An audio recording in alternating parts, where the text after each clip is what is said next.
একটা সংখ্যা মৌলিক কি না এটা নির্ণয়ের জন্য আমরা এএফসি মানে অ্যালগরিদম ফ্লোচার্ট সি প্রোগ্রাম করব। আমরা কি দেখে চিনি যে একটা সংখ্যা মৌলিক কি না বা মৌলিক সংখ্যার শর্ত কি? ওই সংখ্যা দ্বারা বিভাজ্য হবে না, বিভাজ্য হবে না মানে ভাগ করা যাবে না।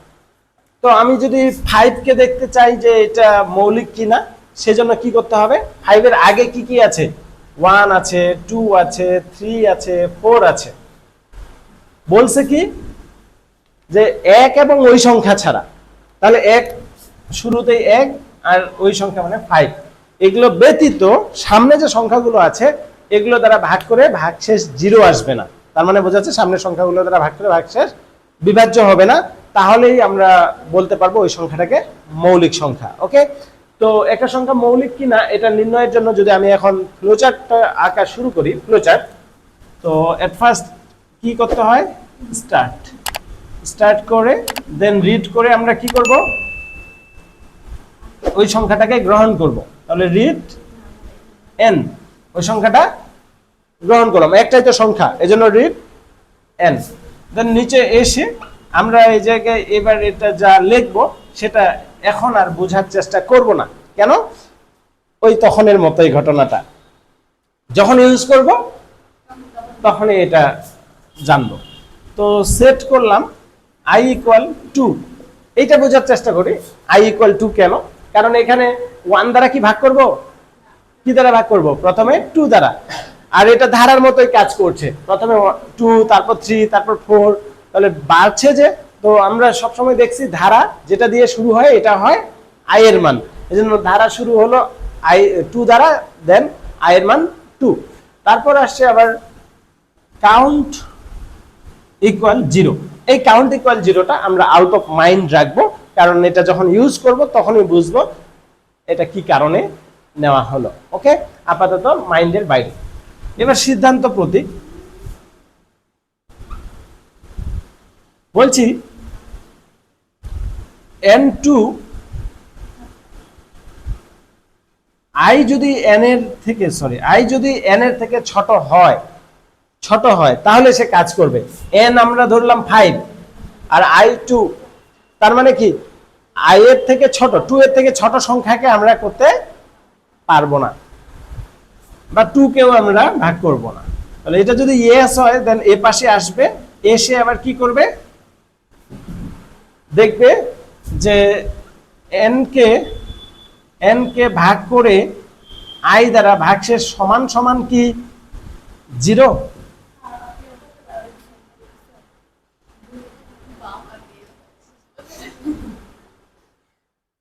n কে i দ্বারা ভাগ করে ভাগশেষ সমান সমান কি 0? তো যখন 0 হবে তার মানে হচ্ছে কি এটা বিভাজ্য, আর যদি না হয় তাহলে এ পাশে এসে আবার i এর মান 1 বৃদ্ধি করবে, i plus plus plus plus চিনি নিশ্চয়ই, 1 1 করে বৃদ্ধি করা।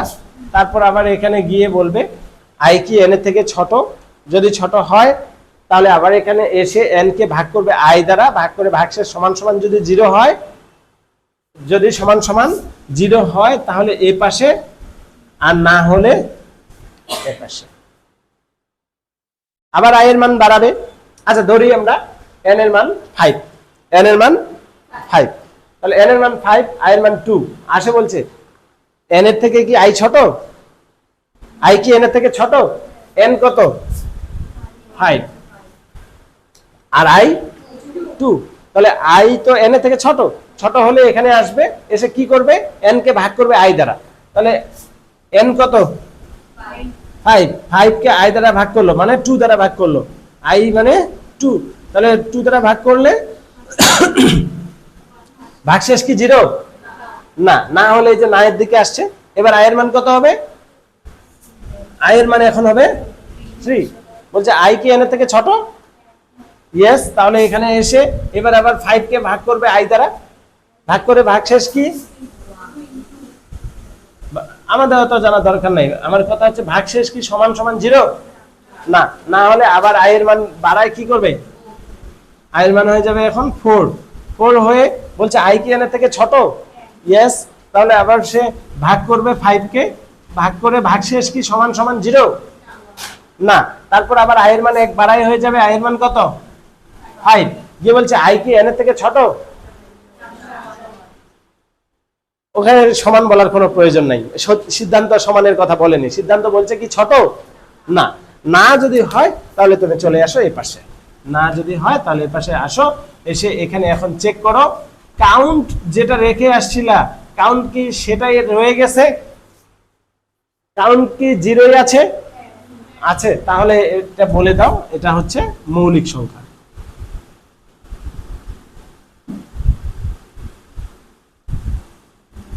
যদি 0ই থাকে তাহলে বলো এটা হচ্ছে মৌলিক সংখ্যা।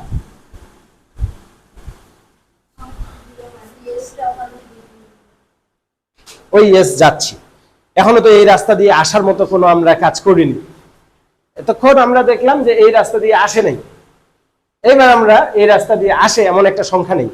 ধরি n এর মান 9, ধরি n এর মান 9, তাহলে n এর মান 9 হলে এখানে n এর মান 9 ধরে নিলাম, আমরা কিন্তু সংখ্যা বসাবো না, এটা মনে মনে ধরে নিচ্ছি। ওকে, ফ্লোচার্ট অ্যালগরিদম করে দেওয়ার সময় এটা দেখাবো না আমরা।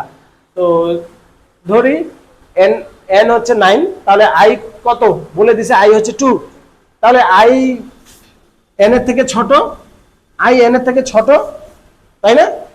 ছোট হলে এখানে আসবে, এসে কি করবে n অর্থাৎ 9 কে ভাগ করবে কি দ্বারা, 2 দ্বারা। তাহলে 9 কে ভাগ করি 2 দ্বারা, ভাগ করে ভাগশেষ কি সমান সমান 0, ভাগশেষ সমান সমান 0 না।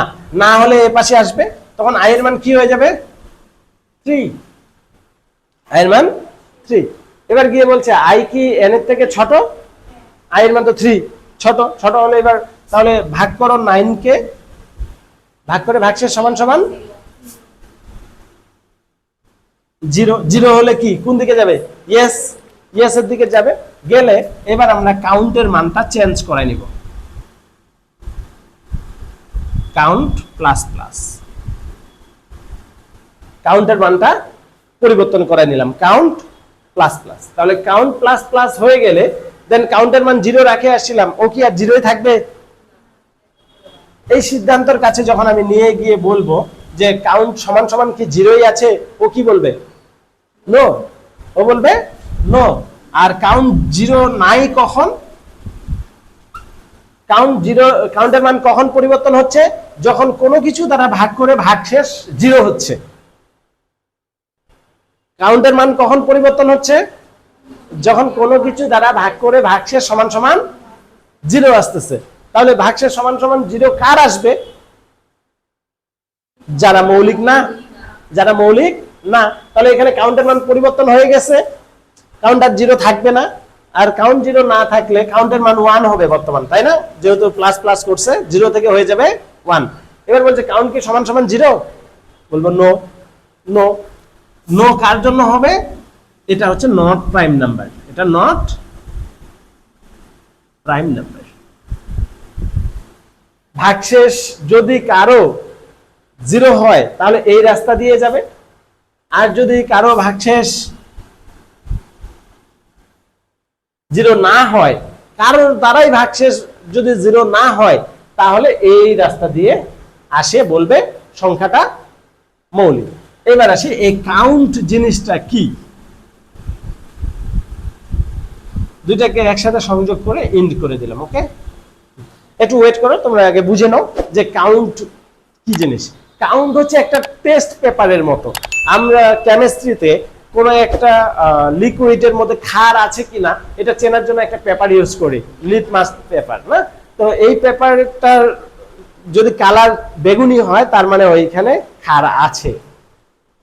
সো তার মানে কি, আমার এখানে কাউন্ট একটা নাম্বার হিসাবে ধরে নিলাম, এটার মান 0।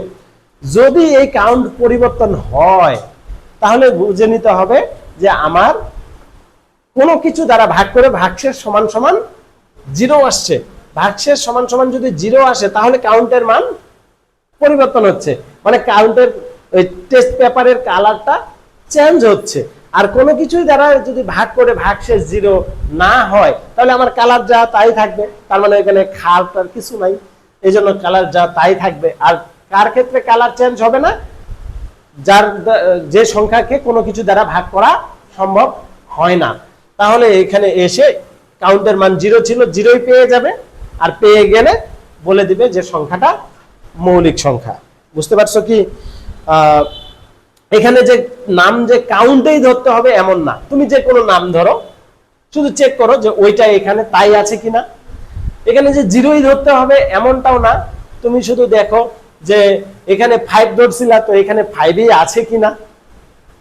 এখানে যে এক এক করে বাড়াতে হবে এমনটাও না, তুমি চাইলে 2 4 5 10 যত করেই বাড়াও, সমস্যা নাই, যে কোনো ভাবে জাস্ট চেঞ্জ করো। এখন আমি এই রুমের ভেতরে থেকে কিভাবে বুঝবো যে কে এই পাশ দিয়ে আসতেছে আর কে এই পাশ দিয়ে আসতেছে? বুঝার ওয়ে বলো তো আমাকে, বুদ্ধি বলো। আমি এই রুম থেকেই বুঝতে চাই, বাইরে ক্যামেরা থাকবে না, আবার তোমরা আবার বলবা ক্যামেরা দেখবে। তো আমি এখানে থেকেই বুঝবো যে কে এই দিক থেকে আসতেছে রাস্তার আর কে এই দিক থেকে আসতেছে। কেমনে বুঝবো? না, আমি এক পাশে যে কোনো একটা কালার লাগায় রেখে দিব, বুঝছো? তো ওই রাস্তা দিয়ে যারাই আসবে তাদের শরীরে রং লেগে যাবে। তাহলে আমি এখানে দেখে কিভাবে বুঝবো? যার শরীরে রং আছে সে এই দিক দিয়ে আসছে, যার নাই সে এই দিক দিয়ে আসছে। তো এইরকমটাই এখানে আমি চেঞ্জ করাইছি। তো চেঞ্জ করানোর পরে যে এই রাস্তা দিয়ে আসবে তার কাউন্টের মান পরিবর্তন হয়ে যাবে, আর যে এই রাস্তা দিয়ে আসবে তার কাউন্টের মান পরিবর্তন হবে না। এই রাস্তা দিয়ে কারা আসবে? যাদের ভাগশেষ 0 আসছে। এই রাস্তা দিয়ে কারা আসবে? যাদের কাউকে দিয়ে ভাগ করে ভাগশেষ 0 আসে নাই, তারা আসবে এই রাস্তা দিয়ে। বুঝছো এবার কাউন্ট ইস্যুটা? আচ্ছা, তাহলে এটা তুলে তোমরা আমাকে অ্যালগরিদম করে দাও। যখন আমাদের এইরকম ধাপ নাম্বার গুলো থাকবে তখন আমরা কি বলবো যে 3 নাম্বার পর্যন্ত তো খুব ইজি। 4 নাম্বারে এসে বলবো যে যতক্ষণ i n এর থেকে ছোট, ইয়েস হলে 5 নং ধাপে যাই, এটা 5 নং ধাপ না? নো হলে 6 নং ধাপে যাই। ইয়েস হলে 5 নং ধাপে যাই, নো হলে 6 নং ধাপে যাই। মানে হ্যাঁ 5 নং ধাপে যাই, না 6 নং ধাপে যাই। তারপর 5 নং ধাপে আবার আসবো, আসে বলবো যে যদি n% i সমান সমান 0 হয়, হ্যাঁ হলে কাউন্ট প্লাস প্লাস করে 6 নং ধাপে যাই। কি বোঝার চেষ্টা করতেছো? আমি তো মনে হচ্ছে যে বোঝারই চেষ্টা করছো না। এখানে বলবো হ্যাঁ কাউন্ট প্লাস প্লাস করে 6 নং ধাপে যাই, এখানে না i প্লাস প্লাস করে পুনরায় 4 নং ধাপে যাই।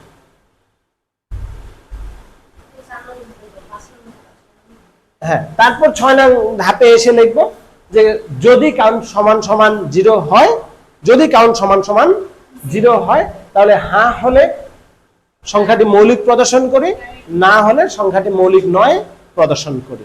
তারপর শেষ। বড় হইছো এখন তোমরা। আপনি কি ঠাকুরগাঁও থেকে আইসিটি, ইংলিশ ও কম্পিউটার প্রশিক্ষণ নিয়ে চিন্তিত? এইসবে দক্ষ না হওয়ার কারণে আপনি পিছিয়ে পড়ছেন না তো? এক কোচিং থেকে আরেক কোচিং দৌড়াদৌড়ি করতে হয়, তাও সময় মিলানো যাচ্ছে না? আপনার সকল সমস্যা এক জায়গায় সমাধানে ঠাকুরগাঁওয়ের প্রাণকেন্দ্রে অবস্থিত নির্ভরযোগ্য প্রতিষ্ঠান আইটি লার্নিং সেন্টার। আপনার সমস্যা সমাধানে রয়েছে অভিজ্ঞ মেন্টর, এছাড়াও রয়েছে multimedia classroom, computer lab, online ও অফলাইন ক্লাস। আজই যোগাযোগ করুন ফেসবুক পেজে অথবা কল করুন 01761774014। আমাদের ঠিকানা ঠাকুরগাঁও বড় মাঠ ক্লাবের পেছনের গলি, সোজা দক্ষিণ দিকের ভিতরে।